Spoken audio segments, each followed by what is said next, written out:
हमारे मित्र एनसी लाल उर्फ नक्छेदी लाल वर्मा के बेटे का ब्याह था। कार्ड तो बहुत पहले डाक से आ गया था और हमने सोचा था कि 8 बरस पहले हमारी बिटिया के ब्याह में इन्होंने 51 रुपये का चेक भेजा था डाक से, तो हम भी वही करेंगे। लेकिन मार्च का महीना आते आते स्थिति बदल गई। वर्मा के 3-4 फोन आ गए लखनऊ से कि गिरधारी यार, तुमको तो चुन्नू की बारात में ज़रूर चलना पड़ेगा। अब इतना ज़ोर दे रहा था तो हमने भी जाने की तैयारी कर ली। वैसे भी यही हमारा एक लंगोटिया यार है जिसके साथ खेलते और झगड़ते हुए हम बड़े हुए हैं, इसलिए उसके इसरार को नज़रअंदाज नहीं कर पाए। 23 मार्च की शादी थी और विदाई 24 की रात की थी। हम दफ्तर से 4 दिन की छुट्टी लेकर कानपुर से लखनऊ पहुंच गए और 21 मार्च की रात को चुन्नू के बाराती बनकर चल पड़े लखनऊ से इंदौर। नक्छेदी लाल ने साबरमती एक्सप्रेस की एक पूरी बोगी रिजर्व करवा ली थी ताकि आराम से बारात इंदौर पहुंच सके। भाई, नक्छेदी का खाने पीने का इंतजाम देखकर तो मज़ा आ गया। बोगी में एक तरफ बर्फ़ की सिल्ली पर कई तरह के शरबत और ठंडे पानी के हंडे रखे हुए थे और खाने का सामान तो इफरात में भरा हुआ था, जिसको वर्मा जी के 2 नौकर बारातियों में सर्व करते जा रहे थे। हम सब ने खा पीकर आधी रात तक ताश खेले, फिर तान कर सो गए।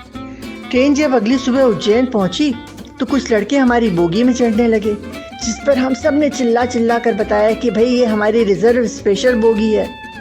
तब पता चला कि ये वो लड़के हमारी खातिरदारी करने के लिए समधी के यहाँ से भेजे गए थे और अपने साथ बढ़िया बढ़िया गरम गरम कचौरी और जलेबी लेकर आए थे। तो भैया खूब जी भर के खाया, ऊपर से 2 पान मुंह में दबाए और टनाटन होकर फिर से अपनी बर्थ पर लेट गए।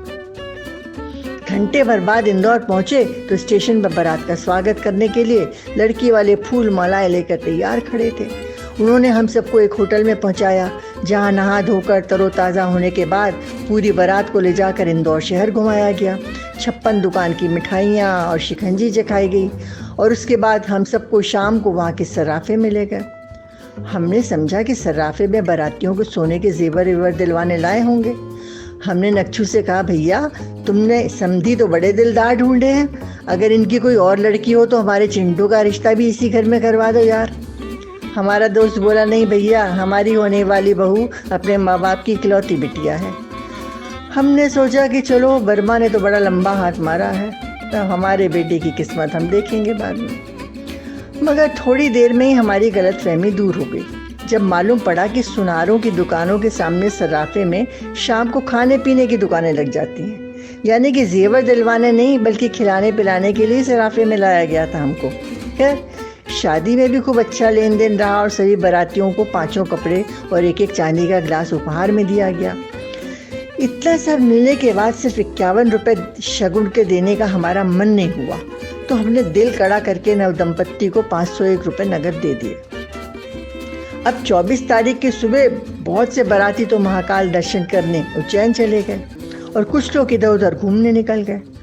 हम तो मज़े से अपने कमरे में फैलकर सोते रहे और शाम को तभी उठे जब वापस जाने के लिए बारात बस में बैठकर स्टेशन जाने की तैयारी करने लगी। स्टेशन पहुंचकर जब हम सब लोग अपनी बोगी की तरफ लपके तो रेलवे पुलिस ने आकर सबको घेर लिया और भीड़ लगाने के लिए डांटने लगे।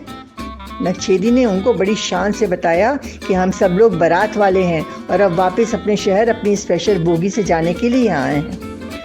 लेकिन नक्छेदी की बात का रत्ती भर भी रौब पुलिस वालों पर नहीं पड़ा, बल्कि उनके जवाब ने तो हम सबके हाथ पर ठंडे कर दिए।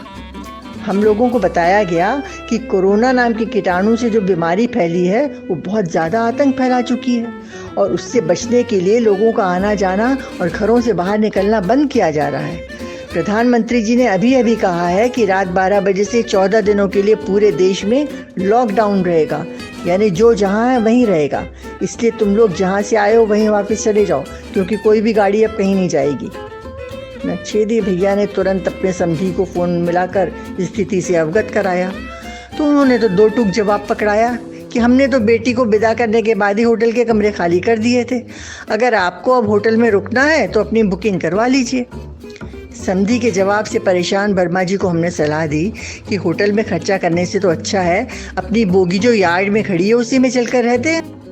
हमारे मशवरे से प्रसन्न नक्छेदी लाल फौरन स्टेशन मास्टर के पास बात करने गए तो स्टेशन मास्टर ने बोगी में ठहरने की परमिशन इस शर्त पर दी कि हम लोग किसी भी जगह भीड़ नहीं लगाएंगे और आपस में भी थोड़ी दूरी बनाकर ही बैठेंगे। नच्छेदी लाल ने सारे नियम हम सबको बताए और फिर हम सबके साथ यार्ड में खड़ी बोगी के अंदर आ गए। 2-3 दिनों से बंद खड़ा डिब्बा भट्टी जैसा तप रहा था। अब 14 दिनों तक बगैर बिजली पानी के इस बोगी में कैसे गुजारा होगा, ये सोचने वाला मुद्दा था।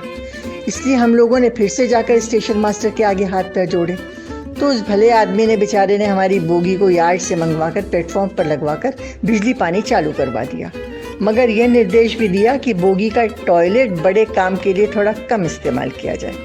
खैर, अब कम से कम बाहर निकलकर प्लेटफॉर्म पर थोड़े हाथ पैर सीधे करने की सुविधा हो गई, तो धीरे धीरे करके सारे बाराती प्लेटफॉर्म पर उतरकर पंखों के नीचे बैठने और लेटने का इंतजाम करने लगे। सभी गाड़ियां बंद थीं, इसलिए प्लेटफॉर्म खाली ही पड़ा था। सो आराम से हम सब बेंचों पर और ज़मीन पर चादर बिछाकर पसर गए। सबके लिए खाना तो समधी जी ने पहले ही बांध कर दे दिया था, तो पेट की आग तो शांत हो गई। लेकिन 14 दिनों का ये स्टेशन वास रूपी वनवास कैसे बीतेगा, यही सोचकर सबकी हालत खराब थी। बेचारी नई बहू इतने सारे अपरिचित लोगों के बीच में शर्मा रही थी, तो उसको तो उसके मायके भिजवा दिया। फिर कुछ लोग तो डिब्बे में जाकर सो गए और बाकी सबने प्लेटफॉर्म पर ही अपने अपने बिस्तर बिछा लिए। लेकिन काफ़ी देर से दूल्हे मियाँ नज़र नहीं आ रहे थे, तो उनके एक मित्र से पता किया। तब उसने बताया कि बेचारा चुन्नू अपनी नई नवेली दुल्हन के चले जाने से दुखी होकर उसे फ़ोन करने की कोशिश कर रहा था, पर नेटवर्क नहीं मिल रहा था। पूरे प्लेटफॉर्म पर घूमते घूमते आखिर पुल की 11वीं सीढ़ी के कोने में फोनवा चालू हुआ, इसलिए वो तो कोना अब छोड़ ही नहीं रहा है। हमने जब पुल के पास जाकर देखा तो बेचारा चुन्नू शायद थककर सीढ़ी पर ही सो गया था। बड़ी मुश्किल से उसको जगा कर नीचे लाए और खाना खिलाया, लेकिन खाना खाकर चुन्नू भैया वापस अपने 11वीं सीढ़ी के कोने में जाकर बैठ गए और हम सब बाराती अपनी अपनी जगह जाकर लंबे हो गए।